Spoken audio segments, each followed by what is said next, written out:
Well, the previous video is currently uploaded and processing. 4 hours left on that. But now I have another problem. My server is down at 3.5 terabytes free. It's not gonna last very long. 4K movies are killing me, man. Especially with the, the screen looks really weird. Doesn't look like that in person. I don't know if it's like how the backlight's reacting. Anyway, yeah, so, you know, with the other site that I used offline, the backups of the movies that I'm getting are now significantly larger. Higher quality, I guess, but they take up more space. So yeah, I'm gonna have to do something about that soon. They've at least announced the 30 terabyte hard drives are out. Not really sure how much more the server can take though. It's already like 15 years old, 12, something like that. Started out with a bunch of 2 terabyte drives, now it's full of 18s and 20s. It's really kind of at the limits of what it can deal with. I couldn't even do that until a couple of firmware updates, so at some point I'm gonna have to look into getting a new piece of hardware for that, but that's not anything I can deal with anytime soon. So I'm just gonna make this last as long as I can. I could start offloading some stuff that's on there that doesn't necessarily need to be remotely accessible like it is. Also, I went ahead and updated the GoPro firmware, so we'll see if those batteries work any better now that it's got the latest update. I don't know, we'll see. They did say to update the firmware, and it's been a long time since I did it, so maybe it'll work better, maybe it won't. I got a bunch of batteries charging up now, so I guess we'll see. Rest of this video, whenever I get to it, will be finishing up the amp, getting it in its place on the rack where it's going to live, and then testing it all out. Well, as much as I would like to not be up right now, the cable came, and I can't get back to bed right now anyway. Just my body's not having it. So I might as well come down here and route the audio and stuff.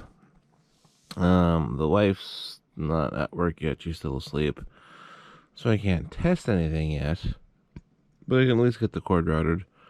Originally I was just going to test it and make sure everything's cool before routing it, but I'm reasonably confident it's going to work, so I might as well just route the cord now and go from there. Hopefully it's long enough, it should be, but I won't really know till I get it going. So that's where the one channel was set when I was testing the one driver. Once I switched over to XLR, I'm probably going to lower that a little more because I want to throw it in bridge mode with the 2 drivers, and it probably doesn't even need to be that high. Something else I don't think I mentioned yet.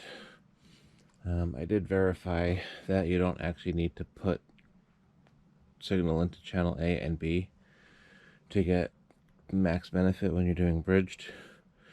It just takes channel A and duplicates it through both amps, so that's good. Otherwise I'd have to run double XLR or split the XLR, but it didn't really seem to do anything different or make any difference when I was doing the RCA, so just plug into channel A and both light up when you turn up the knob, so just leave it at that. Note to self: the ends of the XLR are different. Make sure I'm routing it in the correct direction before I go through a whole bunch of crap. It's early enough I could easily make that mistake. Well, the connector made it through the hole in the cable channel ring, if barely. I actually had to press the button in to actually squeeze through. So that's the last ring that's going to make it through. I'm just going to have to zip tie it or Velcro strap it to the rest of the bundle. At least I did the one thing this time I should have did the last time for the extra wire for the future butt kicker. I went on this side of the ring to help kind of keep things tidy. Also, close to the right length. I think I might need another foot or two. Like, I still have it on the other side of the wall. I just need to bring it over more what I mean. Well, it was a lot easier to route over the wall than the speaker was, because it's a nice cable. It's got good bend to it, and it's got a nice heavy connector on this end. And it's straight versus being all curly. But yeah, this is all I got. I need to get another like 3 feet to make it go down to the amp. Oh yeah, now I got plenty. I just need to make sure I still have enough on the other side. I should. You know, I try to make it look tidy, but there's a lot of cabling back here. It takes a lot to make these surround sound systems work, man.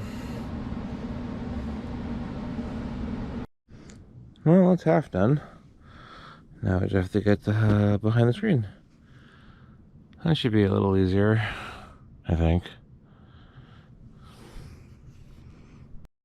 Well, it's going to be a little tighter than I'd like, but I should be okay. It's nice having these curtains. I can hide a lot of cabling mess. Now I just need to find where that knot is in the wood, where everything else is routing through. Assuming I can even reach it. This was a lot easier before the ceiling and everything was up. As funny as it would be for the video to knock any of this stuff over, I'm really going to try not to do that. It's not worth the views when nobody watches these things. And I don't have to clean up the mess or lose the booze. Well, there was bound to be something I didn't think of. I'm on the wrong side of the curtain rod. Oh well, I can fix that easy enough. You know, I should probably go on the other side of this wood too, but I'm less worried about that. It's still hidden by the curtain. It's fine.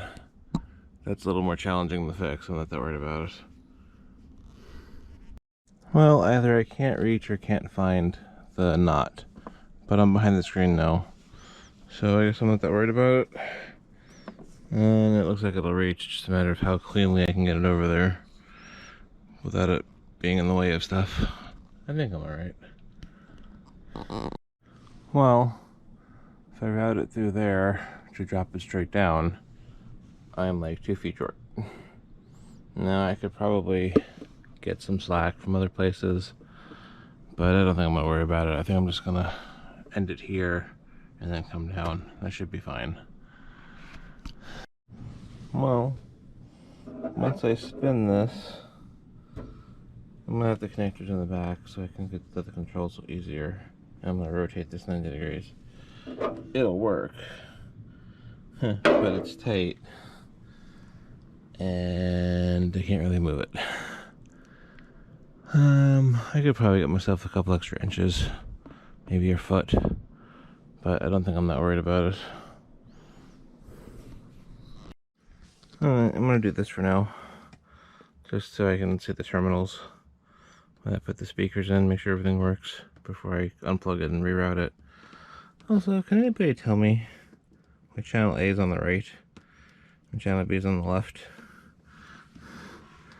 Doesn't that seem weird? Yeah, whatever. Well, I guess it's because from the perspective of the front, channel A is on this side, channel B is on this side. So instead of flipping it internally, they just kept the topology the same. So A all the way through, B all the way through. Still kind of irritating though. Anyway, the wife's up, so to be continued. I'll finish this after she goes to work in like 2 hours. And I'll be glad when I'm done back there, because I keep bumping these boxes that are right back here, and they keep pushing into my screen. I'm afraid one of these days they're just going to push right through the thing. But at least there's a decent amount of slack on it, so it should be alright. But I don't like them that close to it. I'll fix that by the end of the day. And at some point, I'll fix these tiles too. I never did kind of finish installing and straightening them out. But, you know, when it's in movie time and it's dark, even staring at them from the front, you can't really tell. That's why I just never did it. Well, it's all wired back up. I don't know, man. The hum is worse today. Maybe because the longer XLR. Maybe it's close to power cables. Well, I know it is. I thought it was worse than bridged versus not bridged, but I just switched it back and forth and it was actually pretty much the same. But it's definitely a little louder than yesterday. I have to see if I'm willing to live with it. Also, I might need to swap out the banana plugs on the left side because they're very loose and not sitting in these connectors very good. And I tried it with the binding posts directly on the back and they're still pretty loose. Seems like you only get a couple insertions on these before they start wearing down, which seems kind of weird. I mean, they're all metal, so I don't really get it. But that was the issue I had with the one banana plug, now that I'm thinking about it, that, or I remember I said I was missing one half of a pair, because it wouldn't stay in. It didn't have enough of a bump. So yeah, I switched those out, at least the one. I got 3 of the 4 to stay pretty good. One of them is very loose, so I have to see if I have a better one. But let's see if this works. Hopefully I can be nice to the neighbor and not have him complain. I'm not sure if the GoPro is going to pick it up. Just sitting here, I can definitely hear it. I mean, it's subtle, but I know what I'm listening for. But with the rocks and everything, it isn't all that jarring. Cinema found plastic. Now, this might just be the kind of thing I only do some of the time when I want to have a little extra oomph down here. But again, with the neighbor, how often is that going to be? Starting to think this might just be a bad idea. But, whatever, it's fine.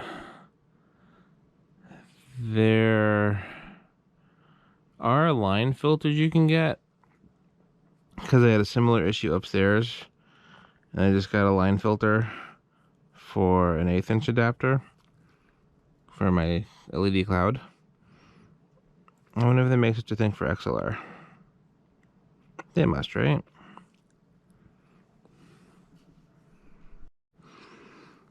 Well, since I'm not trying to be all that loud, I guess I'll just use my phone and Bluetooth for the moment, just to make sure the wires are connected and working correctly. I'm not really worried about max output, of course, at the moment. So I got the front subwoofer off. I'm going to go ahead and turn off the back subwoofer, which is probably the one that's at least partially to blame, because it's the one's not in any isolation feet yet. That'll come tomorrow. So we'll just run the 2 sub towers, the 2 tower subs, which should both be connected now and bridged, and we'll see what happens. Well, I don't know what's wrong yet, but it's not working. I don't seem to be getting any signal to the actual amp back here. I'm not getting the signal lights. Also, see, this is what I'm talking about with the train and the boxes. Stop that. Alright, troubleshooting mode. Oh, that was interesting. I reseated the power cord, or reseated the subwoofer cord on the back here, and I noticed the amplifier was off. Well, not even the amplifier, the surround processor. It's like, okay, what's up with that? And then I was gonna unplug and replug in the power cord, and it wasn't actually in. It was actually like out. I must have loosened it either when I spun this, and it probably just popped out when I reseated that cable because it's right next to it. But yeah, that was interesting. That was also a little scary. But I reseated the cord and it's still not working, so I'm not sure what's up yet. Well, nothing is never easy. Now I can't get the Bluetooth to reconnect for some reason. Well, I'm back to where I was. Got the Bluetooth reconnected after some screwing around. I can tell it's working because I'm getting a little bit of channel bleed in this surround channel like I was before when I turn it up a lot. But I'm not still getting any sub output. So, and I have just the one speaker in the front. Now I bypass the banana splitter. But like I said, I can tell it's not getting signal in. I don't know, is there a difference between XLR cables? It's an XLR microphone cable, but it also was listed as just XLR audio. So it should work, right? I guess I'm going to switch to the channel 1 for right and see if that at least gives me that to kind of narrow down where the problem is. But I just wanted this to be a quick and easy plug and play, ready to go after yesterday's crap. It should be fine. Well, 2 days ago. I don't know why it's not working. Well, maybe that's why. It's in stereo. It shouldn't be in direct, near as I know. But for whatever reason, Audyssey's off, which I don't really care about. But it's only got the left and right active. It doesn't have the subwoofer active, which is the only thing I'm trying to send signal to at the moment. So I need to figure out what's up with that. Well, maybe it is very slightly working. I turned it all the way up, and I am getting a tiny little bit of audio out of the woofers, but I'm still not getting a signal light on the amp here. So I wonder if the signal level is just really, really low for some reason. I do have it in preset 1 versus preset 2 for the subs because I was trying to be quieter. But the amp is, you know, still a decent enough volume. It is Bluetooth versus HDMI. So that's going to lower the signal quality, or volume at least. So maybe it's just not getting enough signal, and then maybe the length of the cable is attenuating something. So I guess let me try a couple of things before I tear my hair out the rest of the way. Well, I set it to preset 2, and now I'm getting audio. Sounds like shit. So to be determined on that, but at least I know the cable runs good. I'm just not sure what's up between speaker preset 1 and speaker preset 2. Did preset 1 get set to like no subwoofer or something? Or is the 5 or 6 dB making that much of a difference on the input signal? I don't know. Okay, well, it's definitely working. I thought it sounded kind of peaky, and it was vibrating a lot of stuff back there. So I turned those off. Well, first I turned the SVS on to try to get them volume matched, just kind of by ear. Which I think I did. But then it still sounded kind of peaky, so I turned off the 2 towers. And was just listening to the SVS. And it's also vibrating a bunch of stuff back there. And I have the volume. It was up pretty high. Well, higher, because I was just trying to hear it and see what was going on. But then I dropped it, you know, relatively low. Right now it's on -16, -15.5. And I don't know, I'm just more conscious of it because of the complaint yesterday, or 2 days ago at this point. Or if it's just that much more apparent and it's still fine, but you know, based on previous volume levels, it's just I'm hearing more of the issue because I don't have any of the speakers on as far as like the mids and highs. So I don't know, I don't really know what to make of that. But they definitely seem to be more rattle with the other 2 towers on, whether the SVS is on or not. And the other subwoofer, the P1000, is actually off right now. It just makes me wonder if they're pressurizing it more, or they're just peakier in general. I'm kind of concerned about the neighbor now, even though I've played at these volumes before and it was fine. But the nature of the wave is different because those aren't on the isolation feet where the SVS is. So yeah, I don't know. I need to play with it. See what happens, I guess. I thought the hum went away, but it didn't. So either I'm getting used to it. Of course, the heat and the air handle is also on now, so that's probably drowning it out.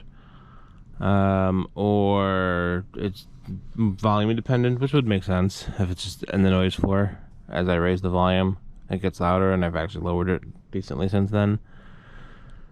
I thought maybe that loose power cable was the culprit, but it didn't really seem like that would make sense considering it wasn't doing it with the other amplifier not plugged in. And if it was a loose power cable on the other end causing it, you'd think it'd do it regardless. I don't know, let me turn my speakers back on, and because it's hard to gauge volume when it's just bass. So we'll plug those back in and see if I can't get this calibrated into a way that is suitable. I also need to figure out what's up with preset 1. Well, that's interesting. I'm poking around the settings, and Audyssey has a channel select, and for subwoofer it said measure 1 speaker versus measure 2 speakers, which it just changed it to. That may explain why it only seemed to be testing the 1 sub after the very first measurement for levels. The last time I ran this, you'd think it would just automatically switch that to 2 speakers if you tell it there's 2 subs, which I did. But maybe that was why, and that's kind of a glitch or something. So this other subwoofer may never have gotten measured or calibrated outside of the distance calculation. Interesting. I need to run Audyssey anyway, so we'll see what happens. I've been saying that a lot lately. Okay, that's neat. You can actually go into Audyssey, set your reference, and go under equalizers, and it'll actually show you what it's doing bandwidth wise to your speakers. Well, that's cool. The app doesn't do that. I mean, it shows you the target curve, but it doesn't show you that stuff. Interesting. Isn't that neat? I had no idea this was a thing. Now, I have the corrections limited anyway, although we'll probably experiment with both, see what I like better. But it's definitely trying to do stuff all over the place, which may or may not be a good thing. I'm really curious what the subwoofer's doing. It doesn't show me sub, unless I missed it. Top, surround, center. Nothing right. Yeah, it doesn't seem to have the subwoofer equalization for whatever reason. But cool. Oh, there's your problem. Preset 1 got saved with the front tower back to large. I don't know why it keeps changing. It always changes on its own. I don't tell it to. Probably one of the times I went through the auto config, or the you know, whatever, the setup assistant, trying to figure out if the XLR and RCA were simultaneously active. It just set this to large, which is why it's not doing any subwoofer output on 1. Grrr. So it's chasing cables and all that for nothing. Oh well. At least it's an easy fix. You know, now that I figured out how the internal crossover works on that speaker, it seems to only be passing 110 and above up to the front baffle. So the tweeter, the mid, and the woofer. So with the subwoofers bypassed and not going into the speaker anymore, there's really no reason to lower this crossover, since I'm not feeding it the same signal, or more to the point, since it's not connected to those back binding posts anymore, since it's externally powered. So I'm going to leave those at 110. And then I was thinking, even though the center can go down to 60, I really probably should have my front, center, and right all crossed over at the same point for better blending. And as far as directionality, the one subwoofer is directly under the center, so it's not like it playing the 60 to 110 versus the center playing the 60 to 110, it's going to make that much of a difference. Still dead center of the screen.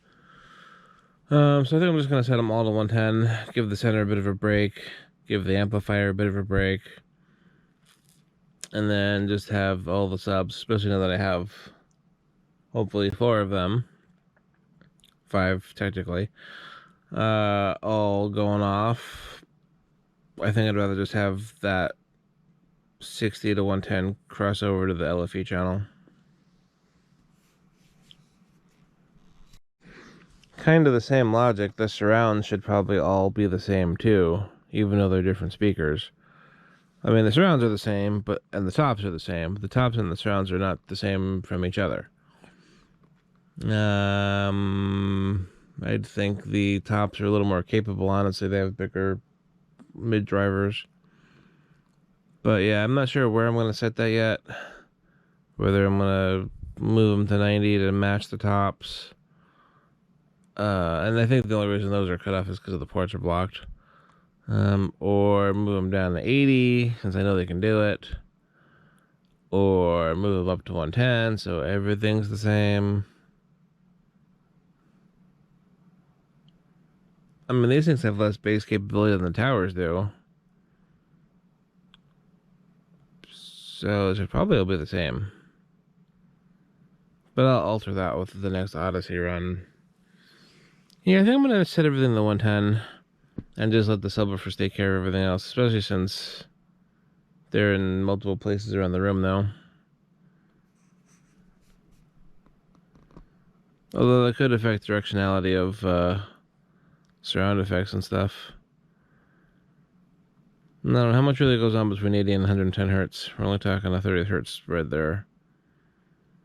Again, I'll play it around, see what I like. I guess in reality, the more audio you can have come out of the intended channel, the better. Even if it's a little lower output.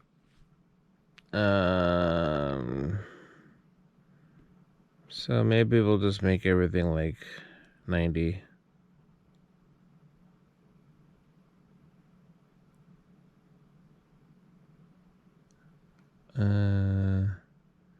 But if it's not going to cross over to the subs, then it's not coming out of the towers anyway, because of the way their internal crossover works.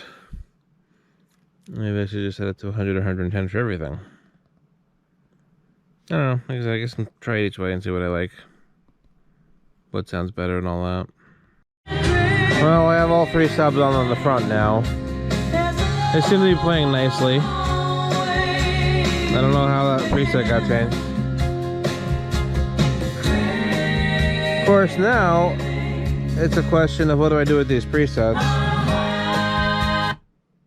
I can still do preset 1 and preset 2 as low bass and high bass, but I could also do like, or kind of with that, preset 1 be no tower speaker bass, and speaker preset 2 be speaker tower bass. And then so 1 might up the SVS a little, and 2 will have them a little more in balance. It's probably the best thing to do if I want to be switching those towers on and off, depending on whether I want to deal with the hum or not. I wish I had more than 2 presets, but I don't. Although I guess I kinda do, because if the subwoofer channel trims are separate and they're linked to those smart select buttons, I do have 4 smart selects. So in theory, I could do just the same input and have 4 different subwoofer trims depending on which subs are active. That might be something to experiment with. You know, part of the problem too might be there's all those boxes right there, including the 2 with the DVDs. It might be just reflecting all of that bass energy back into the wall. So I think I'm going to get me some lunch because I'm hungry. And then I'm going to wire this up with the amp facing the way that I wanted to. And then I'm going to move the boxes back kind of to their original position where they weren't in front of the woofers. I was just doing that kind of temporarily so I could more easily get to the binding post to connect and reconnect these plugs. And then I'm going to probably re-terminate that one binding post or a banana plug that's extremely loose and set up the smart outlet. And after all of that, I'm probably going to go ahead and rerun Audyssey. Also, Techno Dad has a new Atmos mix that he just played on his YouTube channel, and I was messaging him about it, and he's already got it on his drive to download, so I got to download that now and check that out on here, because it sounded cool at the binaural recording on YouTube. I want to see how it's going to sound in the actual surround sound system, so that'll be cool.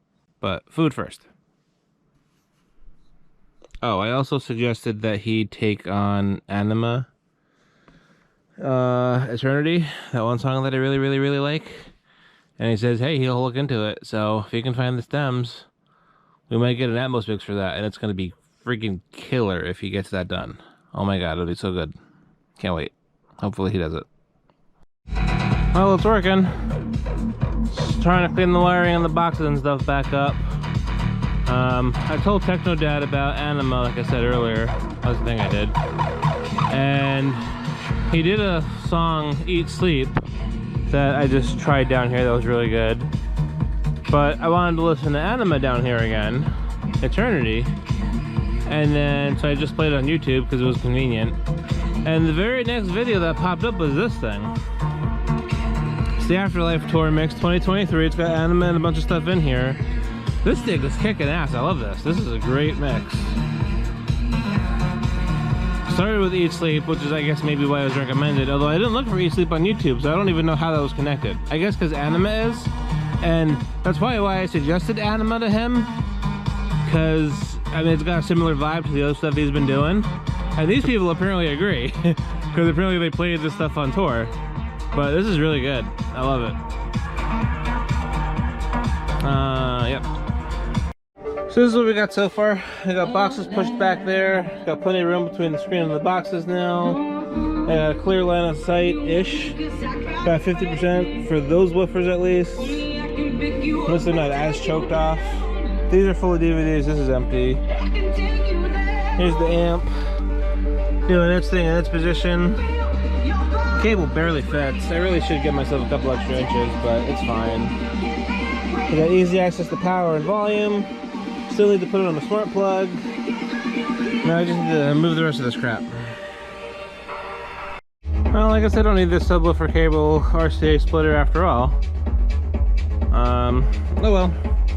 At least it wasn't that expensive. I think it was like 10 bucks. And at least now at least that's the only thing I've wasted so far. Everything else I've used. Also, back of the screen.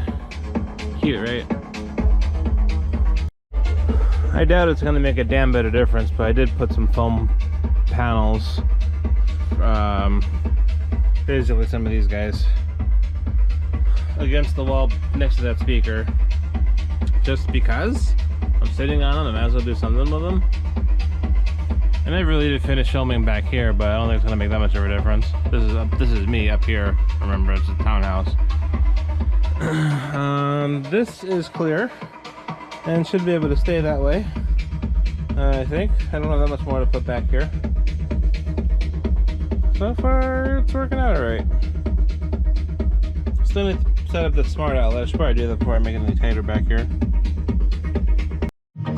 I wish I had a Govee one available.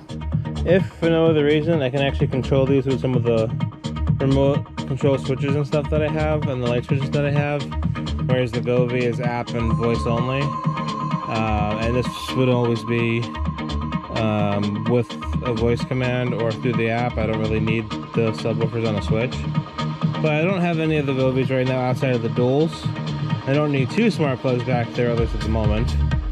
So I guess we'll do this. I can always rename it or whatever later, but this will be fine for now. I have two of these and I don't really have any other use for them right now. Okay, well that's interesting. Even when I turn off the smart outlet, which in theory should completely kill power to the amp, and it does. The lights go off. The hum is still there. I physically have to unplug the power cable. So people who are smarter than me can probably figure out what that means, or probably could have saw that coming. The only thing I can think of is that the ground pin, because this is basically a ground hum, it's a grounding problem, is going through either way, whether the outlet is on or off. I mean, the outlet is still getting power to it, otherwise how could it turn on and maintain connection to Wi-Fi and all that, which means it's probably still grounded. So it actually does not solve my hum problem. It solves the fans running all the time problem, and whether or not I want the subwoofers on or not problem, but it does not solve my hum. Interesting.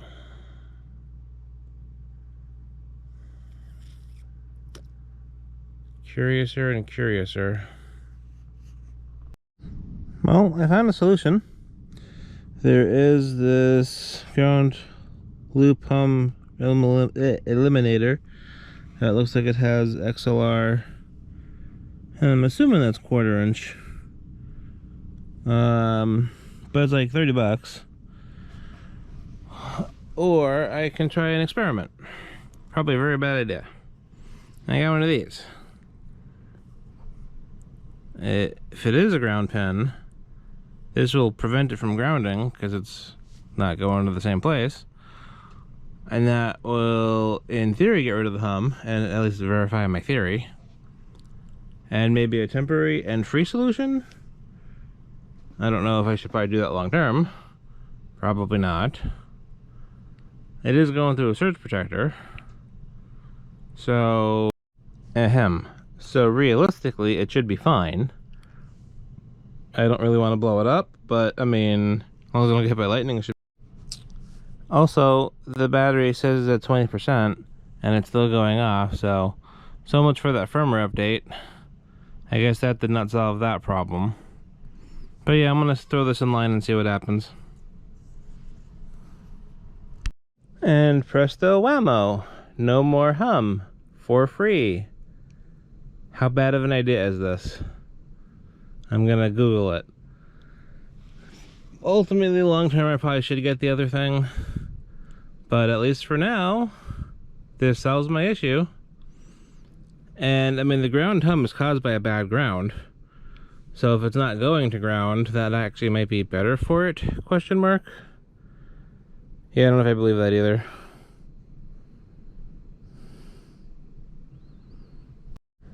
Internet consensus is it's fine, it's a safety feature, long as it doesn't get wet or have some sort of power supply fault, nothing bad is going to happen. I'd rather do that than have a hum going through the rest of my equipment, which can cause it issues long term. So we'll do that for now, should be fine. Someday, future me, when I have money, will get a proper grounding audio filter for it. I guess this means I could use the RCA if I wanted, but the XLR is going to be better for signal power, so I might as well do that. Well, the popcorn machine has a new home, and it's not impacting the screen. Not sure why I didn't do this sooner. Gets it out from the back, puts it on display. I like it. Anyway, I'm down to 2%. I like it for reals. I need to swap out this battery, and then we'll continue. Alright, so the rack's all back together, now that you can really tell from here. Desk is cleaned off, more or less. Ignore that stuff for right now, that's easy to move. That's just temporary. This is clean again, holy crap. Actually got everything put away. This is all good. And this is what it is. It's fine. This is what this area is for. Speaker storage, or speaker and storage. So now I just need to convince myself to run Audyssey, which I'll probably do. I mean, it's like 7:30 already. Time flies, man. But before I do that, I'm gonna let my robot son here vacuum down here because it's been entirely too long. So we'll do that while I sit here and relax for a couple minutes. Let him do his thing. And then I'll probably run Audyssey. Alright, if we're gonna do this thing, but I'll get it over with. Microphone ready. Tablet booting. Audyssey run incoming. Well, my options for the first microphone position are either too high or too low. So I think, at least for here, I'm just going to leave it off the tripod. And then I'll use the tripod for the actual seats, which will make it about the right height. It's close enough. Foot shouldn't make that much of a difference, right? Well, with all the front subwoofers on it, I kind of expected subwoofer 1 to be higher gain than it should have been. I think I'm going to go ahead and shut off the SVS and then run just the front ones, make sure it passes, and then if it does, then I'll turn it back on and just go with it. But I was trying to have this help me get them balanced, so I was going to assume it was going to be too high so they can turn up or turn down the side subwoofers, but that didn't happen. Well, it passed either way. It didn't say it was too quiet with the SVS off. So I go ahead and turn the SVS back on. I bumped the side subwoofers one notch. Still less than 50%, like maybe it's 40, 45, somewhere in there. We'll go from there. I can always micro adjust later. I think that's a good starting point though. Well, I didn't notice that before. It seemed to be running multiple tones of sweeps on the subwoofers. Maybe that's what it was doing before. It wasn't necessarily doing subwoofer 1 and subwoofer 2 past the initial volume calculation, but maybe it was just doing different types of tones on all of them. I don't actually know. So it's done with the first one. I'm gonna go through all 8. Not really gonna update much in between here. Been through this before. I am kind of curious though, if I did leave that 60 cycle hum in there, if Audyssey could have EQ'd it. Not that I want to put a null in 60 hertz, because I mean there is content that plays there. Just curious if it would have tamped it down or not. Oh well, I'm not that worried about it to try to figure it out. Yeah, it's definitely only doing the first sub once it does the initial measurements. So either it's doing all the phase calculations and everything from the initial measurement, or it's not doing as much for phase and such as I suspected. I know it's not like the base management plugin or anything like that. This amp isn't compatible with that. I'm also not sure I would go ahead and upgrade that anyway. It's like another couple $100. Well, okay, for Dirac. Anyway, I don't think bass management is actually part of this version of Audyssey. But anyway, I'm gonna go ahead and cancel this and start over, because I hit next a little prematurely. You know, when I was going from the first test to the second test, so it kept turning up the volume on the left and the right channels. I guess to get over me or whatever, and then I just retested that position and I did it again, and then I moved on to the third position and it was still super loud. So I think something funky happened and I don't really trust it, so before I go through it all, I'm just going to restart it. I had a funny thought. I should be running the calibration with the air purifier on. That's probably a bad idea, but just thought it was funny. First 3 are done. I think for the 3 back measurements, I'm actually going to, instead of putting the mic behind the couch, I think I'm actually just going to recline and put it at the headrest, because this way I can get the reclined position. We almost never have guests, so not really that worried about the back row, and it's just kind of close to the back speakers anyway.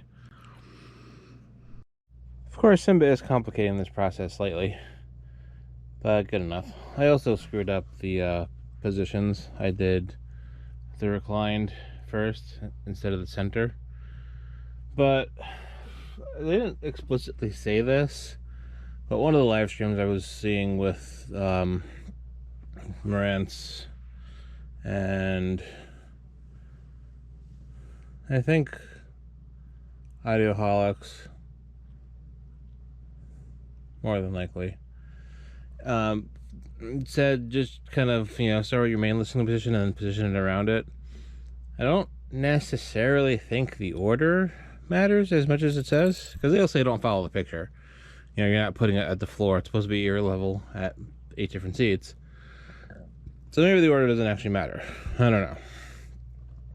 It just might be averaging all of them together without any weighting on based on what's where. Let's hope that's the case. But, I mean, whatever. Should be fine, as long as it sounds good. Also, fun fact, I seem to be getting a slight 60 cycle hum from the one subwoofer. The P1000, the dual 10 behind the couch. I don't know if that's always been there.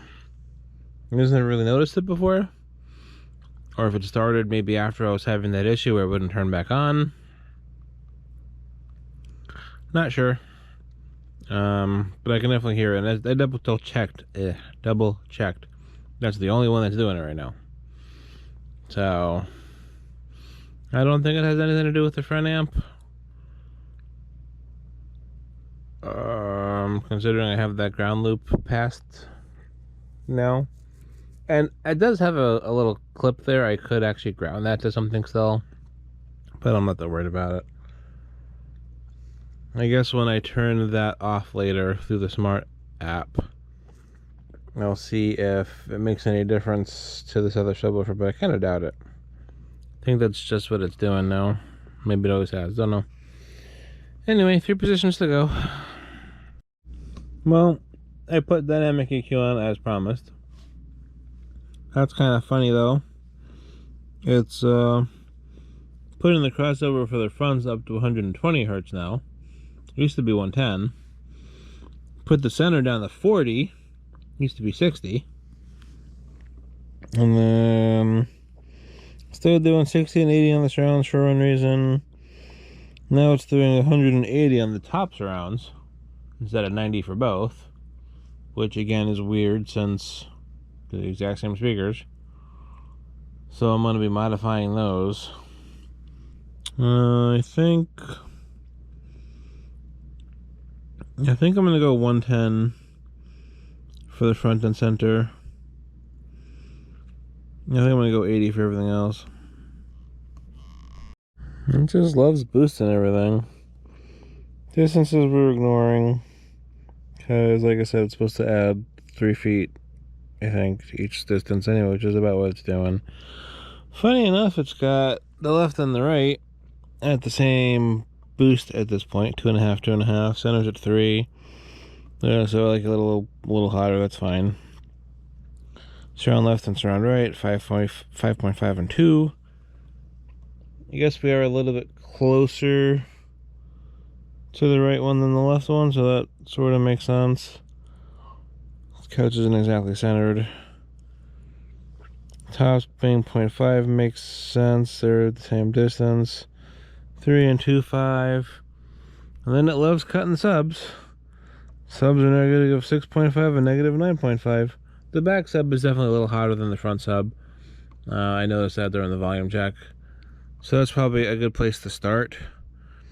And then, you know, I'm going to be boosting this because I want a little bit more bass than what it defaults to. But at least I'll have it calibrated to a known point. Well, I think I figured out why the curve wasn't really seeming to do much before. Just like the mid-range compensation and the limitation of where you go on the graph, the curve editor is also channel dependent. Who knew? I mean, I guess it makes sense. So the only thing I want to bump the low end below 100 hertz on is the subwoofer. I never did that before. I was just doing apparently the left channel because I'm a dummy. Good to know. Good to know. How about that? A little over a 5 dB bump down to just about 20 hertz. So let's see what that does. You know, for right now, I think I'm going to give Audyssey the benefit of the doubt and let it run full range, like it used to be on the first run I did this. See if we can correct some issues that this room is creating. I can always change it later without even having to remeasure. Well, they're definitely different. I'm not sure which one I like better. Preset 1, which is the new one, is definitely louder.